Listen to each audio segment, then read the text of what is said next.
Welcome back to StartupHakk. I'm Spencer Thomason, and here at StartupHakk, we love to train software developers and build custom software solutions. I do a lot of work as a fractional CTO. With over a decade of executive leadership experience and a solid 25 years in software development, I've mastered the art of transforming technology and teams and products. So I was reading an article this morning, and I'll put the link in the description down below at the end, and I'm going to drop it into the comments right now. But this article got me thinking this morning, and the title was How to Build a 5-Figure per Month Business in Less Than 2 Hours Per Day.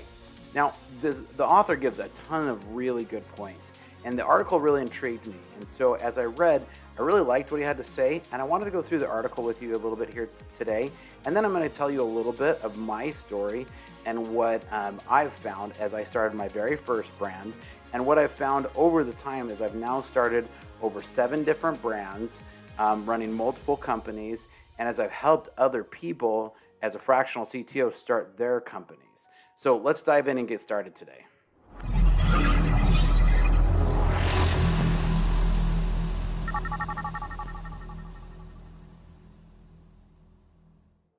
All right, so like I said, I want to get into a little bit of this with this article here. I'm going to get my cameras here situated.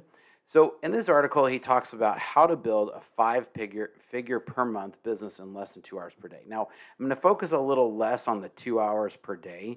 I think even his article, he kind of contradicts himself just a little bit. Maybe he's talking about an average of 2 hours a day, but even some of this he talks about. So first of all, he is definitely, as I am, a fan of building a one-person business alongside a 9-to-5 job. Now, I am not a huge advocate to like quitting the day job and just going all in on your business until you feel like it is realistically something that can support your lifestyle or your family. And so again, as kind of a lot of titles talk about here too, he's talking about a $6,000-7,000 a month salary, which for a lot of people, especially if you're single or a young family, is probably enough to live off of. Now, one of the real realities, and I love that he started the article with this because I find way too many people who just think that it's all rainbows and roses. The reality of starting a business is it's hard. And so if you're not willing to take on hard, then like this isn't for you. But I do want to hold on to you here because I'm going to tell you some good stories. I've got some really good stories that I'm going to tell you as we go through here. But he talks about that he writes the majority of the article while he travels. He doesn't watch Netflix or TV. He uses his weekend mornings, working for 4 to 5 hours in the mornings, on the weekends, right? And that's kind of where I was like, well, 2 to 5 hours, 2 hours a day. But then I don't go outside Sunday night, right? He doesn't go out on Sunday night through. So he's still saying he goes out a couple nights a week, but Sunday night through Thursday nights is really pinned down. And I know, so he starts with building an audience. When I started my business, building an audience wasn't really a thing in 2009 when I first started my first business. But one of the things is that he says that you can embrace with a lot of creativity and write down your own interests, brainstorm some ideas from your 9-to-5 and some other things. And I'm going to talk a little bit about this as I tell some of my story, but ultimately ideas are fairly cheap. If you can't find an idea for this, hit me up, man, because I'll help you find an idea pretty quickly with just a handful of questions. But he says to build the audience first. This may be true for 2024. I'm curious to hear your guys' thoughts. Do you have to start with an audience?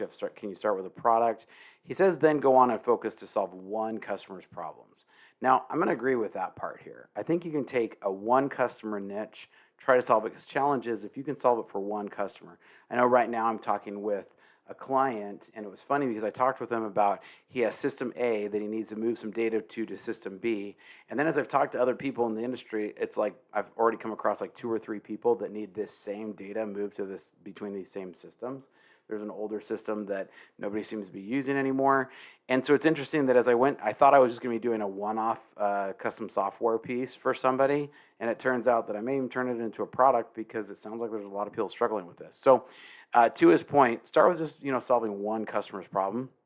Then from here he talks about self-improvement isn't optional, right?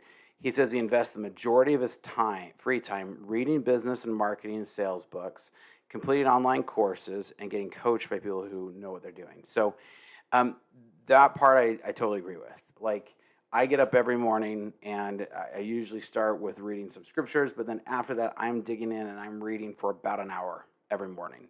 I'm reading on the industry, I'm reading on specific topics to what I do. And ultimately, I think this is really the big part I want to hit on. The journey is going to take longer than you think. It's funny, I'm reaching right at the 2-year mark that I actually trademarked StartupHakk. So the YouTube channel that we're on right now, and that is super important. And lastly, consistency is greater than intensity. This is a great article, links in there, but I want to dive in and talk a little bit about my own journey with this, because I think some of this is going to matter here, right? So the year was 2009. All of the first series, and so as I first kicked off this channel, I thought it was going to be more just to tell my story. So I kind of wanted to take this opportunity today to talk a little bit about this. So a good friend and a coworker from a previous company IMs me one day on Google Chat, and he says, hey, there's a guy out there who wants to start a filtering internet service provider. So like an ISP like Cox or CenturyLink, Comcast, one of those. He said, I knew the perfect guy who I'd want to bring in to help with this, and he was talking about me. He's like, what do you think? Now, we both had kids. And as all parents we were worried about what our kids are seeing online. But mind you, this was 2009, so social media hadn't taken off. It was just really the Wild West as far as the internet was concerned. And so, there wasn't a lot of parental controls on anything. The smartest phone at the time was a BlackBerry, right? And so I says, hey, look, a filtered ISP is a terrible idea. It's going to cost you tens of millions of dollars. Filtering that is only going to affect that one thing. At best, it'd serve one neighborhood. Best way to solve this thing would be at the modem. Now, that was the first thing that I'd said was at the modem, right? So you kind of have your internet, right? You have the cloud of the internet. You have a modem, and then you have a router. Now, as you all know, we have a big, scary internet if you're a parent, and it comes into your home. And so wireless still really was brand new at the time. I remember wireless, I think it was wireless B, if I remember correctly. So at a screaming 11 megabits per second if you were lucky, but nobody had internet even close to that, so it didn't matter. But after some discussion, I realized the modems in 2009 were definitely going to be difficult and tricky. These things were like a lot of analog, a lot of weird stuff. So the router is where this needed to live. And so a content filtering router for parents to manage what their kids did online, right? And so my idea was to build the filtering right into the router, into this centerpiece here. Now, a little bit more about us is we'd worked together for a few years. This was 2009, remember, so the market had just crashed from 2008. We'd gotten laid off at the same time together at the end of 2008, or at the beginning of 2009. We were starting to kind of, my coworker had picked up another contract job, and that's kind of where he'd stumbled across this idea. He'd moved to a small town, so he was really having to stay remote. I'd picked up a contract job here in Phoenix, where I live, in the Phoenix area. And so we'd started to work a little bit we'd started to kind of noodle onto this idea. And this is where we stumbled onto the idea of this. Now, so that's where the idea was born, right? And the first thing I'm going to explain is that ideas are cheap. There's a lot of them. And like I said, if you have a hard time coming up with an idea, hit me up. I'd love to have a discussion. StartupHakk.com/Spencer. Hit me up on Twitter.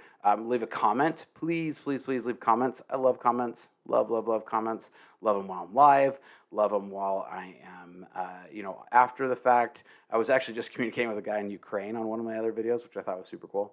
So love comments. If you need an idea, I'm happy to help you think of ideas. Ideas are cheap. And that's because, like the article was saying, consistency with that idea, that perseverance is what's going to matter. We've talked a lot about perseverance here on some of our last few lives. So now, the path to success is not what everybody thinks it looks like, right? Everybody thinks it's going to be super easy path to success. And I'm telling you this story in 2024, and this story was taking place in March of 2029. So I am going to tell you right now, success does not look like the thing on the left. It's that thing in the middle, right? That's really what success looks like. And I'm still working on trying to define my own success. In fact, right now, as part of this, you are helping me get over that last hump to get monetized on YouTube. So I appreciate everybody being on and watching today. And definitely make sure you hit me up in the comments.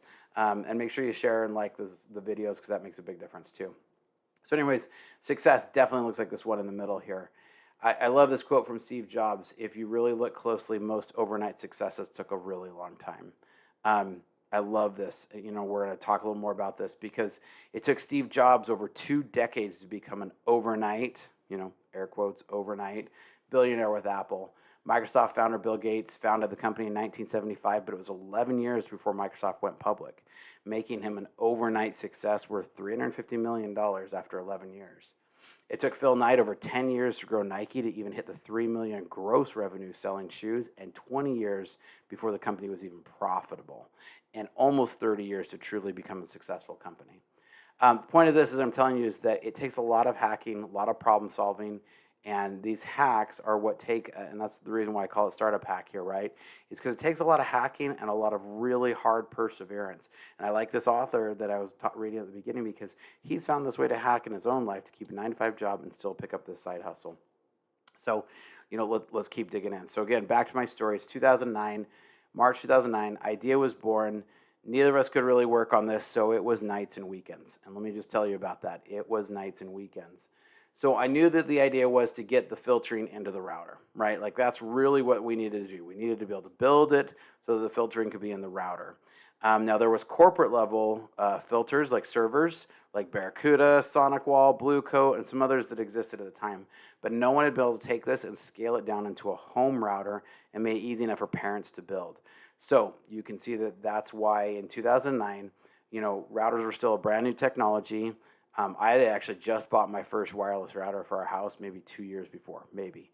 Most routers were 802.11b. G was a brand new protocol with a whopping 54 megabits per second at the top. And again, no one even had wireless even close to that. Linksys was really on Linksys had recently released a router that shipped with Linux on the router, and Linux was a brand new thing at the time. And so Linksys had gotten actually sued by the open source community and they were forced to release the source code of the kernel for the router. And so an open source group grabbed this and started this open source group called OpenWRT. And it was named after the WRT54G, because this is the one that Linksys had shipped with the Linux firmware on it. And so they therefore had to release it. So this was the first router that I could find that was really running Linux. So that was one of the very first things. I was a .NET developer. And as I've actually looked from the surveys that I've done on the channel here, most of y'all are .NET developers too. And Linux in 2009 is not Linux of what it was today. But so I was a Windows developer, and I knew nothing about Linux. And so I'd been developing for about 10 years at this point, and Linux was nowhere near as polished. I think the kernel was somewhere between 2.4 and 2.6 at the time. Another quote from Steve Jobs here: "I'm convinced that about half of what separates successful entrepreneurs from non-successful ones is pure perseverance." And we're going to talk a little bit about how that came to be, because I grabbed these routers. I actually bought 3 of them. I remember, I think I came across the receipt when I was digging through some research for this.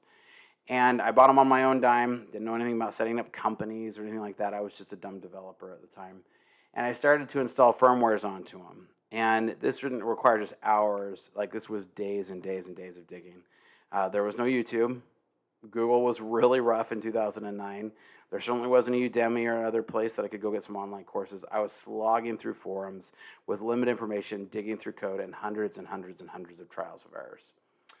Ultimately, I came across and found an open source project called Packet Protector. And this required a router that had a USB port, and you would boot up Linux onto the USB port.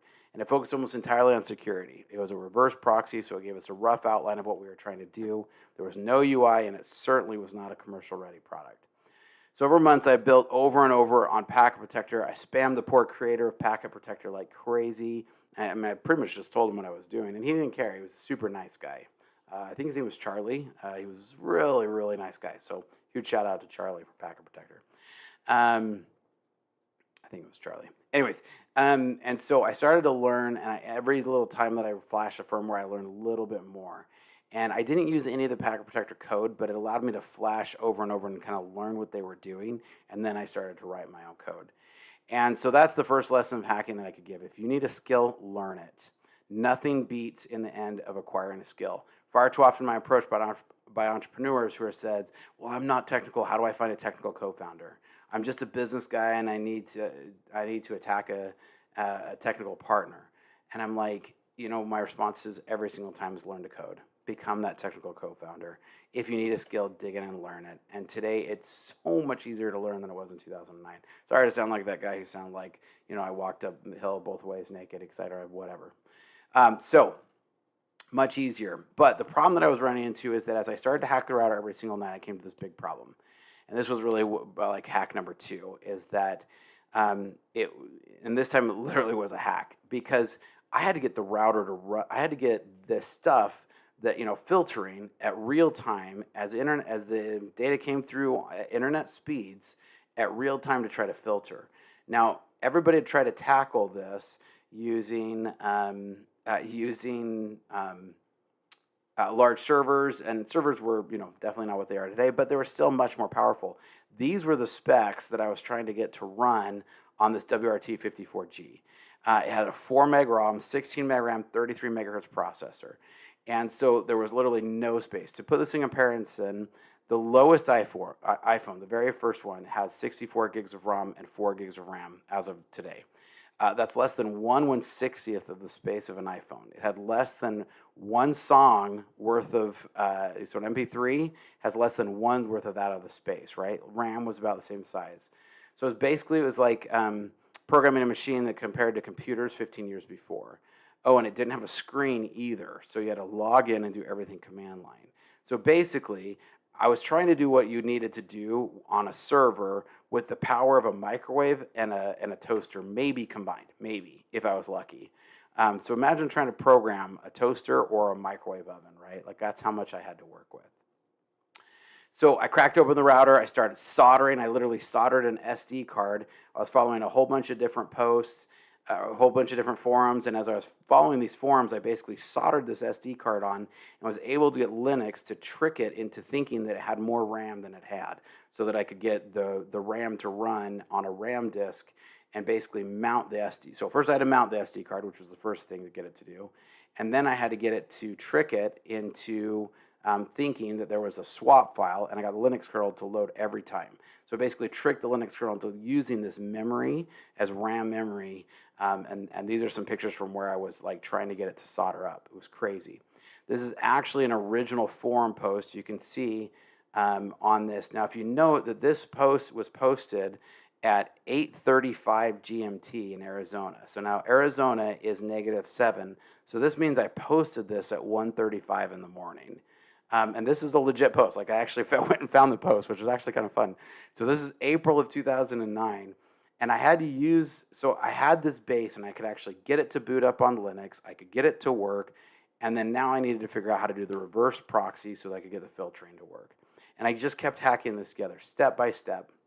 After months, so it took me about 6 months, I now had a router with an SD card soldered to the board, running a custom version of Linux, running a customized version of open source programs. It took me about 5 minutes for the board to boot up. Then it took about another 5 minutes to manually get the programs to load that I needed to run the filtering. Then one night, I got all the stars to align. I hooked up a computer behind the Ethernet.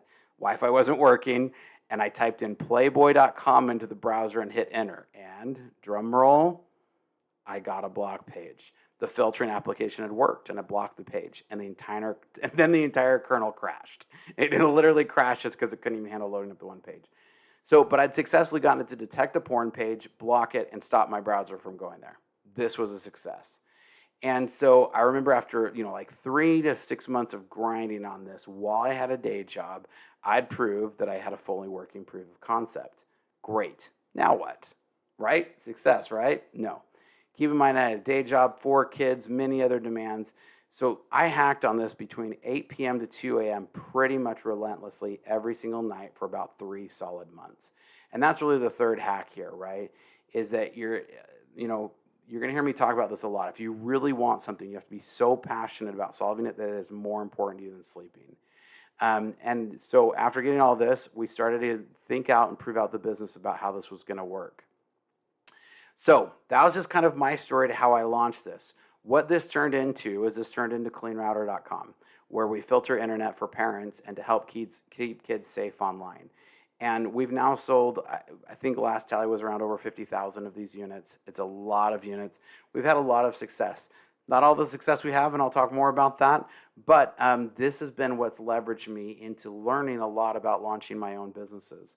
And so I've taken a lot of these lessons in launching my own companies and the learnings from these, and I've taken them into the software field where I've helped to build a lot of different software teams.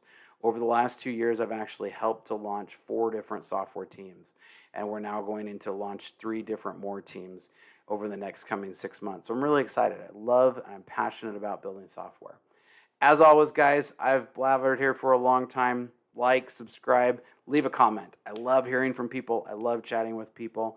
I'm learning a lot too, and I love to learn from you guys. So tell me what you liked, tell me what you didn't like. Here at StartupHakk, we love to train software developers, and we also love building custom software solutions. But we will catch you guys next time.